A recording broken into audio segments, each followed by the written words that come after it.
pública, em tese, é um instrumento muito importante que deveria ajudar a financiar o Estado. O Estado, como instituição, tem uma obrigação perante as pessoas, né? Perante o próprio país, ou o Estado, ou o município. O setor público, ele como Estado organizado, ele tem uma obrigação. E essa obrigação deve ser financiada pelo conjunto dos cidadãos, através dos tributos que pagamos, né? E se esses recursos arrecadados não são suficientes, é legítimo que o Estado lance mão do instrumento de endividamento público para complementar esses recursos, para que ele tenha como cumprir devidamente a sua missão perante a sociedade. Então, em princípio, o endividamento público é um instrumento muito importante e pode ser algo muito bom, algo que viabilize políticas públicas, investimentos públicos, respeito aos direitos humanos e necessidades sociais, etc.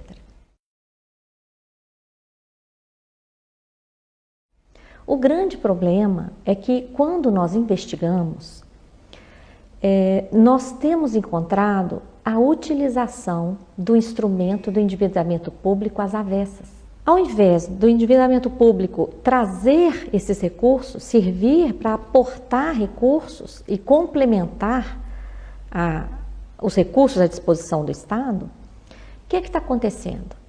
O que nós chamamos de sistema da dívida. A utilização desse instrumento como uma contínua engrenagem que retira recursos públicos e transfere para o sistema financeiro privado. Para dar um exemplo bem recente, aqui no Brasil, os jornais acabaram de anunciar que até julho o Banco Central teve uma perda em operações chamadas de swap cambial. O que é isso? É uma garantia que o Banco Central dá, principalmente para o setor financeiro, referente à variação do dólar. É como se o setor financeiro quisesse comprar dólar há mais tempo e o Banco Central dissesse, não compre não, faça aqui comigo esse contrato, que se o dólar subir, eu lhe pago a diferença. Então o Banco Central garante essa variação. De forma irresponsável, na nossa opinião, o Banco Central chegou a fazer contratos desse tipo de mais de 300 bilhões de reais. E só nesses 7 primeiros meses deste ano, a perda com esses contratos, porque o dólar disparou, foi de 83 bilhões de reais. Isso gerou uma dívida pública. Eu pergunto para você, isso é dívida?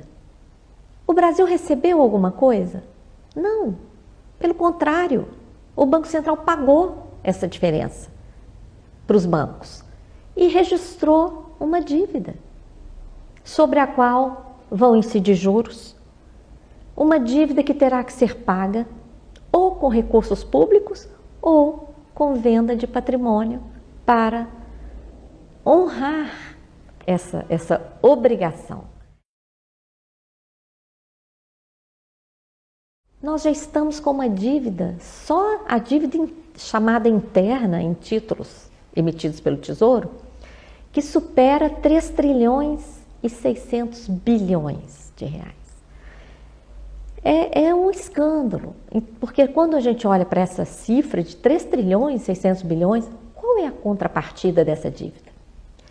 Então, começamos a investigar e, em vez de encontrar investimentos que poderiam estar aí financiando a construção de hospitais, quantas cidades brasileiras não têm hospital? Financiando a construção de escolas, a recuperação de universidades públicas, que várias aí estão com problemas, não é? de infraestrutura e de investimentos em equipamentos necessários e tudo mais. Todo esse recurso poderia estar financiando esse tipo de investimento que justificaria a sociedade se sacrificar para pagar os juros dessa dívida porque os recursos estariam sendo aplicados em seu benefício. Mas não.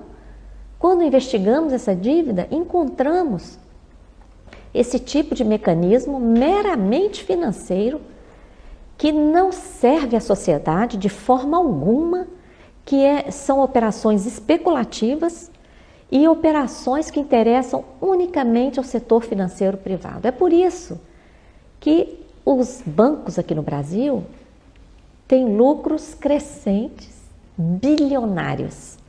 Ano passado, o lucro dos bancos superou 80 bilhões de reais em um ano. E nos últimos anos superou 70 bilhões. Em nenhum lugar do mundo isso acontece.